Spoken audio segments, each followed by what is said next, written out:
포스코 DX 주주 여러분들 반갑습니다. 강프로입니다. 자, 이번 영상에서는 포스코 DX에 대한 시세보다 더 중요한 어느 정도 구간에서 다시 매수 구간을 잡아가야 되는지 요 부분, 그리고 무엇보다 월요일날 있죠. 월요일날 공매도가 금지가 되면서 급등세를 보였는데 다시 하락하고 있어요. 당연히 아시다시피 숏 커버링이 나오는, 공매도를 커버하는 그런 매수세가 진행됐기 때문인데 왜 그런 부분 이후에 이렇게 하락할 수밖에 없는 것인지, 그리고 공매도와 2차전지 관련주들의 관계에 대해서 집중적으로 이야기를 하겠습니다. 그리고 무엇보다 포스코 DX는 저는 6만 원을 돌파하면서 매도를 해야 된다라고 이야기를 드렸었는데 그 매도를 했었던 이후에, 그 이후에 어느 정도에 다시 매수를 해야 되는지 그 부분에 대해서 체크를 하겠습니다. 자, 시청하시기 전에 일단 구독과 좋아요 한 번씩 부탁드리고요. 무엇보다 이해가 안 되는 부분이 있다면 댓글로 남겨주시면 제가 그 부분 참고해서 영상을 다시 올려드리도록 하겠습니다. 내용 시작하겠습니다. 우선 포스코 DX는 2차전지 관련주입니다. 근데 직접적으로 2차전지 관련된 소재나 장비, 부품을 생산하는 기업은 아닙니다.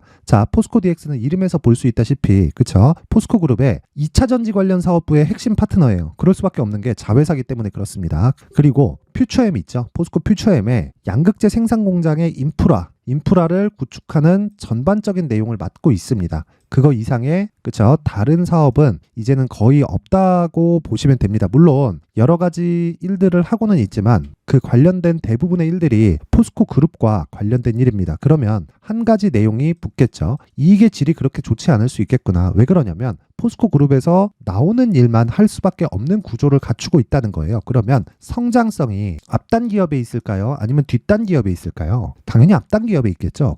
물론 앞단 기업이 잘 되면 이 자회사도 성장을 할 수 있는 그런 캐파가 늘어나겠지만 제가 이야기를 드리는 건 앞서서 무언가 나갈 수 없다는 이야기입니다.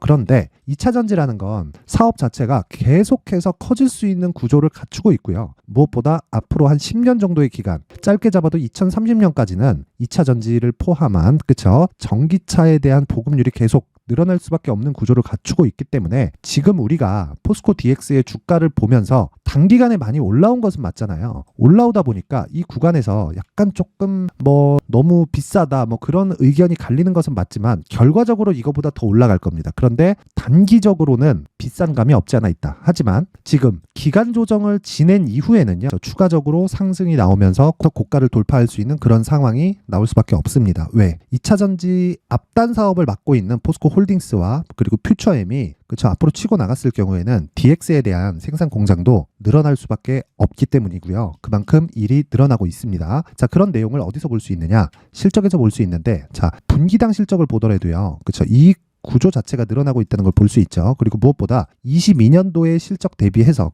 자, 이익에 대한 규모, 요것보다 더 중요한 게 있습니다. 특히나 포스코 DX는 왜 그러냐면, 자, 보세요. 매출은 증가를 하고 있는 그런 상황이기는 합니다. 그리고 올해는 더 큰 폭으로 증가를 해요. 근데 매출은 증가할 수밖에 없는 게 포스코 그룹에서 일을 받잖아요. 그리고 독점적인 지위를 가지고 있죠. 그래서 자회사로 만든 거고요. 원래 이름이 포스코 ICT였습니다. 그때는 굴뚝주였어요. 철강만 했을 때는. 근데 새로운 사업이 추가되면서 계속해서 뭐가 나오고 있습니까? 이익률이 늘어나고 있다는 거죠. 그러면 이게 질이 좋아지고 있다는 거예요. 이게 자회사 이 구조를 갖고 있는 기업에서는 최고의 이 성장성이라고 보면 됩니다. 기본적으로 망하진 않아요. 망하진 않는데 왜? 모기업이 탄탄하게 받쳐주니까. 근데 이익의 질은 늘어나기 어려운 구조에서 새로운 사업을 진행을 하면서 그런 부분을 DX에서 맡아서 하기 때문에 우리가 그런 사업 관련해서는 사실상 걱정할 게 없다. 근데 제가 걱정이 된다고 이야기를 드리는 것보다 단기간의 상승폭은 너무 많이 나온 것은 맞습니다. 자, 3월 달부터 시세를 시작을 했는데 그때 당시에 가격이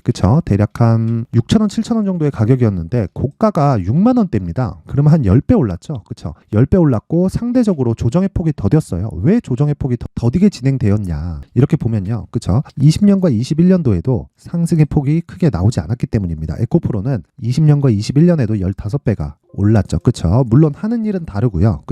에코프로와 비교를 한다면 퓨처엠하고 비교를 해야 됩니다. 근데 DX 같은 경우에는 퓨처엠의 생산 공장을 담당하고 있기 때문에 상대적으로 이런 프리미엄을 늦게 받게 된 건데 이미 10배 이상의 프리미엄을 받은 상황에 있기 때문에요. 최소한의 이 기간 조정은 받아야 될 수밖에 없는 그런 상황이라는 겁니다. 그러면 여기서 우리가 매도하고 지금도 괜찮습니다. 지금도 일단은 매도하세요. 올라가긴 할 겁니다. 근데 매도하고 나서 우리가 그 다음을 보자. 그 다음을 보자는 겁니다. 그리고 무엇보다도 차트상에 그쵸 기술적으로 봤을 때 제가 그냥 밑에다가 딱 깔아갖고 보여드릴게요. 에코프로 같은 경우에 이렇게 전환이 되려면 어떻게 해야 되나요? 20일과 60일 이평선의 배열 자체가 전환이 돼야 추가적으로 상승이 나옵니다. 그리고 다들 아시겠지만 포스코 DX가 올라가려면 포스코 퓨처엠이 올라가려는 게 아니라 에코프로가 올라가야 됩니다. 그쵸? 에코프로나 에코프로 BM이 올라가야 돼요. 어쩔 수 없이 이 지역, 그쵸? 이 구역에서의 대장은 에코프로 그룹주이기 때문에 그렇습니다. 그리고 포스코 퓨처엠보다 에코프로 BM에 대한 양극재 생산 그 캐파 자체가 훨씬 더 큽니다.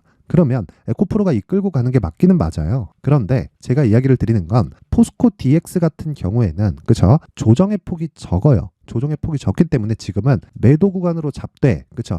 에코프로의 상황을 체크해서 우리가 포스코 DX에 대한 가격 전략을 잡자. 자, 그러면서 아까 전에 제가 말씀드렸죠. 공매도와의 관계는 어떻게 될 거냐. 자, 공매도는요. 우리나라에서 그렇게 하는 것 같진 않아요. 그런데 원래 공매도의 순기능은 과열된 주가를 누르는 데 있습니다. 그러면서 장기적으로는 주가가 적정 가치를 찾아가겠지만 언더슈팅이 나오는 경우도 있고요. 근데 우리나라 같은 경우에는 이런 공매도에 대한 구조 자체가 불법 공매도 뭐 이런 식으로 해가지고 차입을 받지 않고 그냥 공매도를 시켜버리는 이런 상황이 생긴다는 거죠. 그러면서 그쵸 약간 좀 불평등한 이런 상황이 만들어졌고 에코프로에 대한 저는 여기까지의 하락세 그쵸 대략 한 요 정도 한 요 정도입니다. 한 90만 원에서 80만 원 정도의 하락은 인정합니다. 근데 여기까지 확 내린다? 그러면서 한 30% 40% 정도를 더 빼면서 60만 원 가고 50만 원 가고 이런 상황이 나온다? 이런 상황이 나오는 건 공매도의 농간이라고 생각을 하고요. 만약에 이게 계속해서 차입을 시켜줘가면서 공매도를 했으면 이런 상황은 발생하지 않았다. 근데 반대로 이번 해, 즉 올해 23년도에 150만 원까지 상승을 하는 경우도 발생하지 않았을 겁니다. 그쵸? 공매도가 막 굉장히 많이 털렸을 거예요. 특히나 그쵸?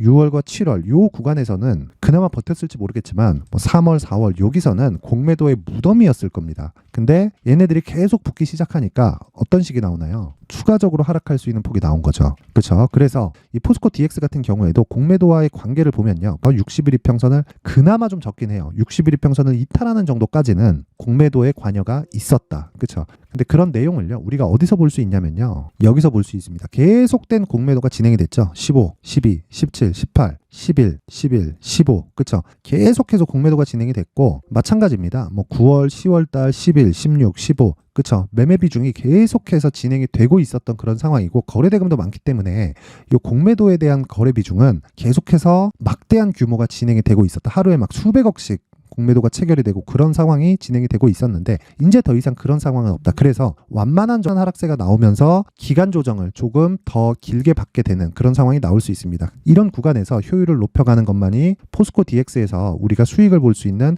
한 가지, 정말 단 한 가지에 대한 내용이다. 자, 그러기 위해서는요. 반드시 에코프로에 대한 전환점을 확인을 해야 되고요. 에코프로에 대한 전환점은 다시 말씀드리지만 정배열 구간으로 전환이 되는 것. 그 정배열 구간의 기준치는 20일 이평선이 60일 이평선을 돌파하는 구간이 나오는 겁니다. 그런데 생각해 보세요. 60일 이평선이 낮아지는 경우가 있죠. 낮아지는 경우가 나오려면 이미 150만 원의 최고가는 빠졌습니다. 그래서 60일 이평선이 꺾였죠. 여기서 꺾였죠. 그리고 이 구간까지 빠지면 60일 이평선은 더 꺾입니다. 그리고 주가는 이미 바닥이 발생했기 때문에 그쵸? 지금 하락하고는 있지만 여기서 횡보하는 구간을 만들 수가 있고요. 그러면서 60일 이평선은 가격 부담이 적어지고 주가가 돌파하기 쉬워지는 구조가 되기 때문에 이런 상황까지 만드는데 한 3개월 정도가 걸릴 수 있습니다. 그래서 기술적으로 봤을 때 이런 구간에 포스코 DX가 굳이 여기서 보유할 필요가 없습니다. 자, 대략 한 빠르면 한두 달, 늦어도 한 3개월 정도는 우리가 비워놓고 기다리는 게 현명하다. 비워놓고 자 여기서 올라간다고 한들 지금 시장의 주도를 할 수 있는 건 2차전지 관련된 종목이 아닙니다. 그렇죠? 그래서 효율을 높이기 위해서 포스코 DX의 에코프로를 베이스로 한 가격과 단기 보유 전략만이 효율을 높일 수 있는 유일한 방법입니다. 자, 그리고 제가 말씀드리고 있는 단기 보유 전략은 2주 안에 내가 수익으로 전환시킬 수 있는 가격대를 의미를 합니다. 이 가격을 계속해서 추적 관찰을 해 나가야 돼요. 만약에 여기서 매수 타점은 두 가지가 있습니다. 신고가 이후에 매수하던가 그리고 정배열 구간을 확인하고 나서 매수하던가 이 두 가지입니다. 그래야 단기간, 단기 보유 전략으로 2주 안에 우리가 나올 수 있다. 그런 내용의 디테일한 부분을 제가 포스코 DX의 가격과 단기 보유 전략을 에코프로를 베이스로 해서 준비를 해놨으니까 자 포스코 DX로 지금 요 며칠 왜 내리지 하시는 분들은 모든 분들이 다 받아가셔서 똑같이 매매를 하시면 됩니다. 비중 그리고 가격대 그리고 에코프로에 대한 앞으로의 상황, 이런 부분들을 제가 디테일하게 다른 2차 전지는 이렇습니다.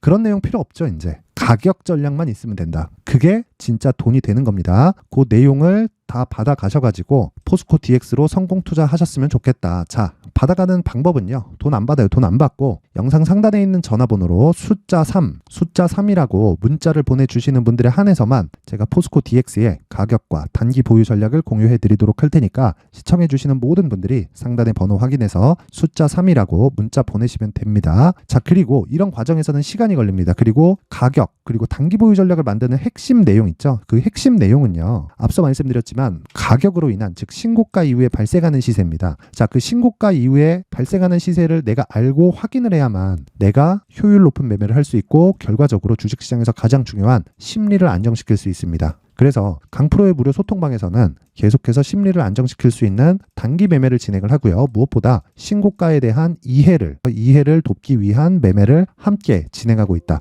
오늘 같은 경우에는 VT와 오파스넷이 진행이 됐고요. 실제 주가를 확인해 보면 VT입니다. VT 같은 경우에 오늘 크게 올라간 것은 아닙니다. 장중고가가 5.8% 잡히는데 지금 시가 대비해서 거의 보합권이에요. 보합권에서 등락을 주고 있고, 근데 내용을 보면 항상 신고가 이후에 매수를 한다는 것을 볼 수 있고요. 그리고 신고가 구간에서 진행이 된 종목이기 때문에, 그렇죠. 그리고 모든 시초가 매매는 종가 기준에서 상한가를 달성하지 않았을 때는 무조건 매도한다. 그렇죠. 그리고 오파스넷 같은 경우에도 오늘 하락 출발을 했습니다. 하락 출발을 한 1.5% 정도 하락 출발을 했는데 지금 현재 고가 2%까지 잡히니까 한 3% 정도의 수익 구간에 있다. 이것도 당연히 종가 구간에 매도를 해야겠죠. 그렇죠. 종가까지 확인해 보시면 되고, 자, 무엇보다 오늘 같은 경우에 한 2%, 3% 요 정도의 수익으로 끝나지만, 자, 강세를 보였던 그런 구간 어저께입니다. 자, 11월 7일 같은 경우에 국제약품, 그쵸? DIT도 장중에 5% 이상의 시세가 나왔고, 잉글우드랩 같은 경우에도 마찬가지였는데, 자, 어제 같은 경우에 국제약품이 있습니다. 국제약품 같은 경우에는요, 자, 장중에 24%까지 올라가는, 그쵸? 대략 한 시가 대비해서 20%까지 수익 폭이 확대되는, 물론 고가를 정확하게 잡은 것은 아니지만요,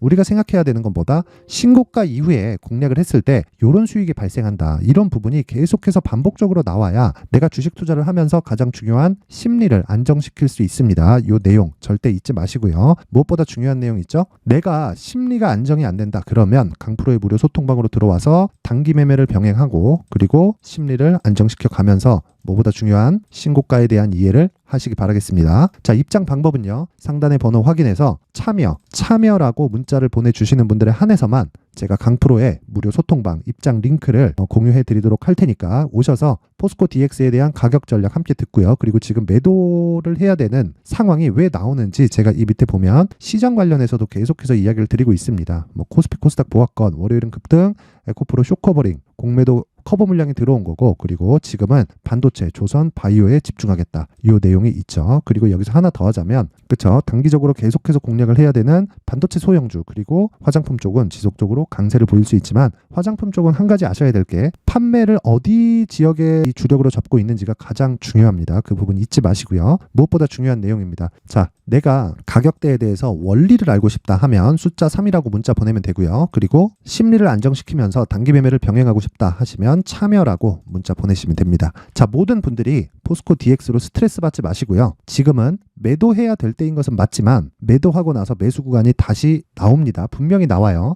근데 그건 에코프로를 베이스로 나온다. 이 부분 잊지 마세요. 모든 분들이 성공 투자하셨으면 좋겠고요. 그리고 2차 전지는 올라갈 수밖에 없으니까 우리가 현명하고 효율적으로 매매를 했으면 좋겠습니다. 자, 이제 23년도 다 끝나가지만 매매를 하시면서 스트레스를 받으시는 분들이 있을 수 있습니다. 시장이 항상 그렇긴 하지만 그래도 제 구독자분들과 시청해주시는 분들을 위해서 앞으로 차기 주도주가 될 수 있는 대시세 종목을 준비를 해왔습니다. 단타나 짧은 수익만을 쫓다 보면요, 잦은 손절로 계좌가 망가지는 건 순식간이고요. 그만큼 수익하고는 거리가 멀어지겠죠. 장기간 유지하기가 어렵기 때문입니다. 결과적으로 주식시장에서 돈을 벌기 위해서는요, 어떤 계기를 만들어야 되는데 그 계기는 한 종목에 비중을 실어서요, 수익을 보는 것 말고는 없습니다. 쓸데없이 잦은 매매를 하지 말라는 이야기고요. 그리고 한 종목에 비중을 실을 수 있어야 된다는 겁니다. 그런데 이 비중을 실는 과정에서 성장 산업군에 대한 이해가 필요하다는 겁니다. 이 부분을 반드시 기억을 하셔야 돼요. 자, 이런 성장 산업에 대한 구조와 제가 앞서 말씀드렸던 신고가 그리고 선반영 구조에 대해서 이해를 했을 때 이런 매매를 할 수 있게 됩니다. 2월 7일 강프로의 대시세 종목으로 에코프로 매수가는 17만원 이에서 진행이 됐고요. 그리고 목표가는 50만원부터 자율 매도 구간으로 잡았죠. 예상 수익 범위가 200% 이상으로 되어 있는데 신고가 이후에 선반영 평균치가 200% 이상이기 때문에 그렇습니다. 자, 그런데 에코프로가 2차전지 양극재 기업이죠. 2차전지 양극재는 친환경이라는 범주 안에 속해 있다고 보시면 됩니다. 근데 제가 항상 이야기를 드리죠. 시세는 항상 연결된다고요.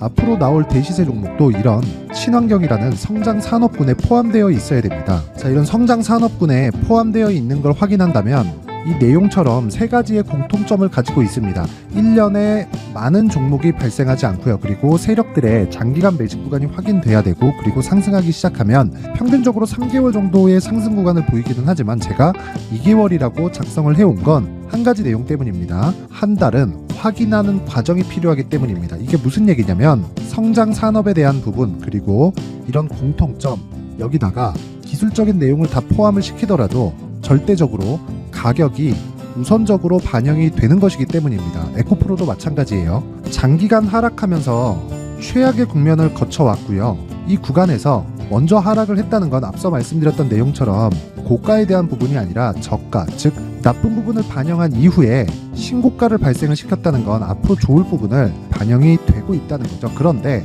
본격적인 시세는 신고가 이후라고 말씀을 드렸고 지금은 매물 소화 과정을 보내고 있습니다. 앞서 말씀드린 대로 가격 먼저 분석을 끝냈죠. 그리고 나서는 정부 정책의 방향과 맞는지를 체크를 해야 되는 겁니다. 2023년 대시세 종목인 에코프로도요, 정부 정책의 방향에 맞는 종목이라고 볼 수 있겠죠. 물론 이런 종목들도요, 신고가 이후에 시세를 낸다는 건 반드시 기억하고 있어야 됩니다. 자, 이런 내용을 토대로 23년 상반기 에코프로와 같은 대시세 종목을 준비를 해왔습니다. 자, 하반기 대시세 종목은 영상 상단의 전화번호로 대시세라고 문자를 보내주시는 분들에 한해서만 공유해드리도록 할 테니까 영상 상단의 전화번호 확인해서 하반기 대시세 종목으로 큰 수익 내셨으면 좋겠습니다.